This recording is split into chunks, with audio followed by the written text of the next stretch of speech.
Assalamualaikum warahmatullahi wabarakatuh. Selamat pagi anak-anak sekalian. Perkenalkan, nama Ibu Sri Wahyuni. Kalian bisa panggil saya dengan panggilan Ibu Yuni.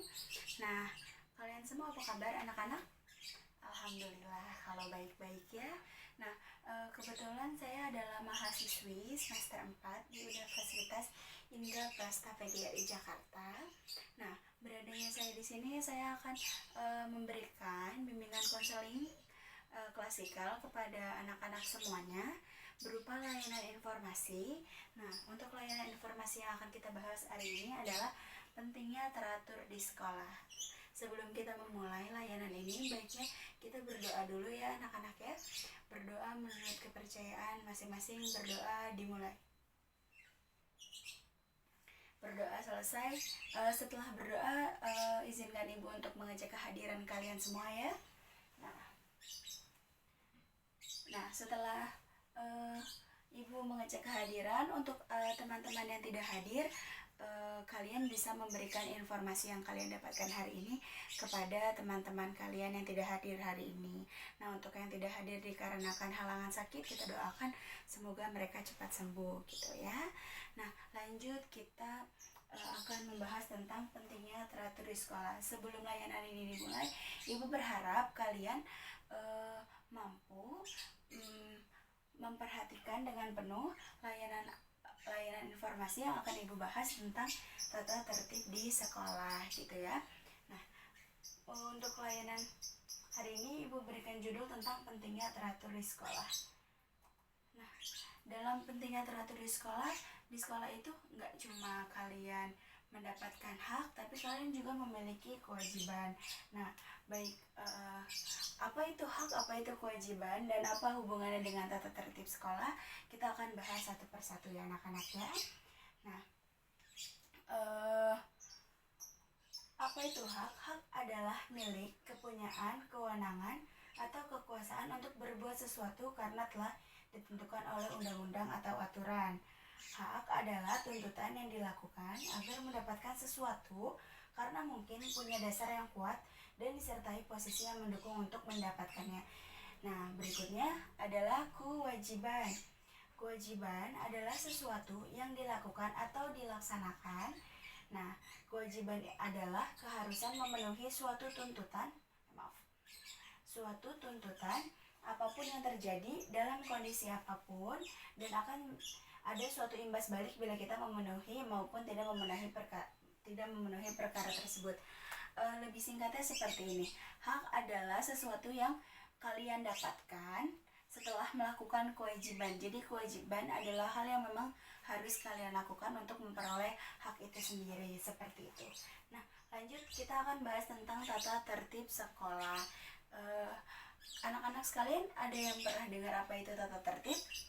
Nah, tentunya kalian sudah sering mendengar ya apa itu tata tertib, atau kalian sering sebut dengan peraturan sekolah. Nah, untuk lebih jelasnya Ibu akan menjelaskan dulu apa itu tata tertib sekolah. Nah, tata tertib sekolah adalah kaidah, aturan, susunan, atau cara menyusun sistem. Nah, itu arti dari tata tertib. Nah, lanjut, apa itu tata tertib yang ada di sekolah? Nah, tata tertib sekolah adalah serangkaian peraturan dan nilai moral yang berlaku di lembaga pendidikan guna menciptakan suatu proses belajar yang efektif. Jadi, gunanya tata tertib sekolah adalah menciptakan suasana dalam sekolah agar lebih efektif dalam kegiatan belajar dan mengajar. Dalam pelaksanaannya, tata tertib sekolah dilengkapi dengan seperangkat sanksi dan hukuman yang dikenakan kepada pelanggar tata tertib tersebut. Jadi ketika ada pelanggar maka dikenakan sanksi gitu. Untuk sanksi, sebelum kita lanjut, Ibu mau tanya nih, biasanya kalian dapat sanksi apa aja sih kalau di sekolah gitu? Kalau kalian melakukan pelanggaran ada sanksi apa aja nih gitu? Lanjut, untuk tata tertib sekolah sendiri, anak-anak ada yang berani menceritakan acung tangan apa yang pernah kalian lakukan dalam bentuk pelanggaran peraturan sekolah gitu.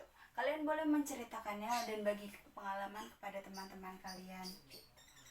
Nah, setelah mendengar cerita dari teman-teman kalian, kalian sudah mulai memahami ya apa itu tentang hak, kewajiban, lalu sanksi yang diberikan berserta dengan apa sih pelanggaran tata tertib itu. Nah, setelah mendengar cerita dari teman kalian, Ibu akan menjelaskan lagi tentang hak-hak siswa.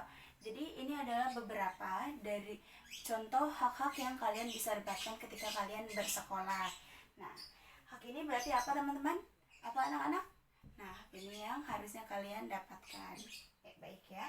Untuk hak siswa adalah mengikuti proses pembelajaran di sekolah. Jadi, peserta didik atau anak-anak sekalian, kalian memiliki hak untuk mengikuti proses pembelajaran di sekolah. Gitu. Berikutnya adalah mendapatkan perlakuan yang sama dalam proses pembelajaran. Nah, berikutnya adalah meminjam dan menggunakan sarana di sekolah. Lalu mengikuti kegiatan ekstrakurikuler di sekolah, terus menjadi pengurus OSIS atau anggota kepanitiaan dalam kegiatan kesiswaan. Nah, yang ada lagi contoh yang terakhir yaitu mendapatkan bimbingan para guru dalam upaya mencapai prestasi secara optimal. Nah, untuk hak ini yang tadi sudah Ibu sebutkan, kalian memiliki hak yang sama. Ketika sekolah tersebut kalian semua sekelas memiliki anggota kelas semisal 36 siswa. Nah, kalian mendapatkan hak yang sama. Nah, ketika kalian tidak mendapat hak tersebut, maka kalian mampu dan kalian memiliki kesempatan untuk menuntut hak tersebut. Karena ketika kalian menjadi pelajar, maka ini adalah haknya, hak diperlakukan adil, hak disamakan dalam kesempatannya, terus mendapatkan bimbingan para guru dan lain sebagainya. Nah, berikutnya adalah kewajiban. Di antara kewajiban ini Ibu akan membahas beberapa saja yang akan Ibu bahas tentang kewajiban. Tadi ada yang ingat apa itu kewajiban? Nah, kewajiban adalah hal yang harus kalian lakukan untuk mendapatkan hak. Oke? Nah, kewajiban siswa antara lain adalah menghormati dan menghargai para guru, kepala sekolah, dan karyawan sekolah lainnya. Nah, sekolah merupakan rumah kedua kalian dan anggap saja guru dan staf lainnya adalah orang tua kedua kalian. Jadi, mereka yang harus dituakan, mereka harus kalian hormati, kalian harus sopan kepada mereka. Itu adalah kewajiban. Jadi, kalian wajib melaksanakannya gitu. Berikutnya adalah sopan santun dalam berbicara dan bertingkah laku. Sekolah merupakan lembaga resmi di mana kalian melakukan proses pembelajaran dari hal yang kalian tidak tahu menjadi tahu gitu. Nah, di sini juga ada cara berlatih bagaimana kalian ketika kalian mendapatkan hal baru dan itu bernilai baik, bernilai positif. Nah, itu termasuk dari proses pembelajaran. Nah, termasuk dengan sopan dan santun dalam berbicara dan bertingkah laku. Hal ini menjadi sangat penting untuk membedakan anak yang sekolah dan yang tidak sekolah adalah bagaimana cara dia berbicara dan bertingkah laku gitu.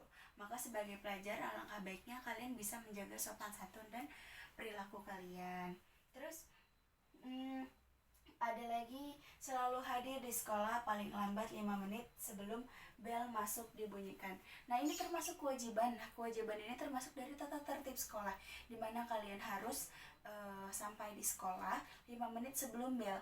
Karena apa sih sekolah memberikan peraturan tersebut ya? Karena apa? Ketika kalian datang ketika bel masuk, guru masuk, pembelajaran dimulai dengan keadaan kalian belum rileks, kalian akan terburu-buru, pembelajaran kalian jadi tidak fokus, kaliannya gerah, dalam keadaan gerah dan lain sebagainya.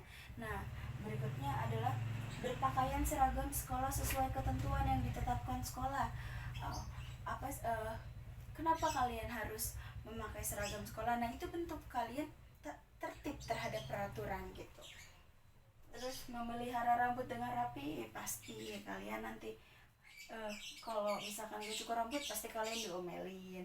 Nah, itu adalah bentuk kewajiban di mana kalian upaya kalian untuk memenuhi kewajiban sebagai peserta didik atau mematuhi tata tertib sekolah. Terus selalu memelihara dan menjaga kebersihan kelas, memelihara kebersihan dan perlengkapan pembelajaran, dan lain sebagainya. Kenapa sih ada tata tertib sekolah gitu? Seperti tadi yang kita bahas untuk contoh yang pertama, ketika kalian hadir 5 menit sebelum pembelajaran. Kenapa 5 menit? Nah, seperti yang tadi Ibu jelaskan, karena ketika kalian datang terlalu terburu-buru dalam keadaan tidak konsen, tidak fokus, maka pelajaran kalian tidak efektif. Kenapa dibuat peraturan tersebut? Agar apa? Karena tadi balik ke yang pertama, bahwa fungsi dari tata tertib adalah berupaya agar kegiatan belajar mengajar kalian menjadi efektif, seperti itu. Nah, ketika kalian melakukan kewajiban tersebut, maka kalian akan memperoleh hak. Hak tersebut bisa dituntut kepada kepada orang yang kepada misalkan guru kalian gitu, atau staf-staf yang lain yang ada di sekolah yang memang memiliki kewenangan untuk memberikan hak kalian, seperti itu. Nah, setelah membahas hak dan kewajiban, apa aja sih pelanggaran gitu? Tadi kan kalian ada yang sudah cerita, kalian pernah melakukan pelanggaran dan lain sebagainya. Nih, contoh-contoh pelanggaran yang biasanya dilakukan. Nah, pelanggaran tersebut maka akan mendapatkan sanksi ya anak-anak ya. Nah, biasanya kalau di sekolah kalian biasanya dapat sanksi apa sih selain dihukum? Poin, ya betul ya. Nah, ini adalah bentuk contoh pelanggaran. Nah, pelanggaran terberat adalah membawa dan menggunakan senjata api atau senjata tajam, lalu mencuri dan merampas barang milik orang lain, terus membawa dan menggunakan minuman keras, narkoba dan obat terlarang lainnya, membawa dan mengedarkan barang porno atau buku gambar VCD dan lain-lain di sekolah, lalu berkelahi dan terlibat tawuran, tidak mengikuti kegiatan pembelajaran tanpa izin atau keterangan. Nah, hal ini banyak sekali pelanggaran yang memang terjadi. Jadi pelanggaran ini sering kalian lakukan. Pelanggaran ini biasanya terjadi akibat mungkin ketidakpatuhannya kalian dan kurang sadarnya kalian terhadap kewajiban tersebut. Nah, ketika kalian tidak melakukan kewajiban tersebut, maka balik lagi kepada definisi kewajiban, bahwa ketika kalian melakukan kewajiban, maka kalian akan mendapatkan hak, dan ketika kalian tidak melakukan kewajiban, maka kalian akan mendapatkan sanksi, seperti itu. Nah, untuk contoh-contoh pelanggaran tentunya kalian sudah hafal ya, tidak mengikuti upacara, terus tidak mengikuti ujian, tidak menyerahkan tugas, memakai pakaian tidak sesuai, terus memelihara rambut tidak sesuai dengan ketentuan, terus mengecat rambut, terus tidak memelihara kebersihan kelas, dan lain sebagainya. Nah, nanti Ibu akan berikan contoh-contoh pelanggaran beserta sanksi-sanksi yang ada di sekolah ini untuk kalian baca dan kalian pelajari. Nah, segitu aja untuk pembelajarannya. Nah, kita akan masuk kepada pertanyaan-pertanyaan. Nah, pertanyaan ini Ibu ajukan kepada kalian untuk mengecek seberapa sih kalian mengetahui atau menyimak pembicaraan yang Ibu telah bahas gitu. Nah, untuk pertanyaan pertama, kamu, apa yang ada di pikiran kamu tentang peraturan sekolah? Ya, bagus. Nah, lanjut kita akan bertanya lagi kepada kamu. Menurut kamu, apakah kamu bisa melakukan peraturan sekolah dengan baik? Amin, baik-baik ya. Bagus, Ibu dukung ketika kamu berkata mampu, maka kamu harus melakukan dengan baik ya anak-anak ya. Selanjutnya adalah pertanyaannya, pada siapa ya? Wah, ya kamu. Bagaimana sikap kamu ketika kamu melakukan pelanggaran sekolah? Ya, baik. Oke, lanjut. Apa tindakan kamu apabila menemui temanmu melakukan pelanggaran? Apa tindakan kamu?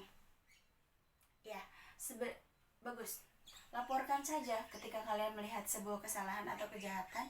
Ketika kamu tidak berani menegur, kamu bisa melaporkan itu kepada orang-orang yang berwenang. Bisa kalian laporkan kepada guru, wali kelas, dan lain sebagainya.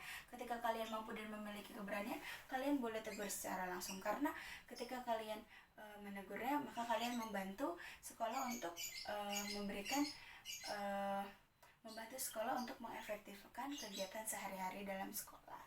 Nah, terus apa yang kamu lakukan bila mendapatkan sanksi dari sekolah karena kamu melakukan pelanggaran? Nah, betul sekali. Ketika kamu menerima sanksi yang diberikan sekolah, artinya kamu bertanggung jawab. Kalian sudah paham bahwa itu adalah hak kamu. Nah, kenapa kamu diberikan itu? Karena itu bentuk sanksi. Gitu. Sanksi, dan itu adalah bentuk tanggung jawab gitu. Jadi kalian sudah mulai paham nih apa ini hak dan apa itu kewajiban gitu ya. Sekian dari Ibu, kurang lebihnya Ibu mohon maaf. Semoga kita bisa bertemu di lain waktu. Ibu harap kalian sehat-sehat, dan untuk selembarannya nanti Ibu akan segera belikan ya. Terima kasih banyak anak-anak. Sekian dari Ibu. Wassalamualaikum warahmatullahi wabarakatuh.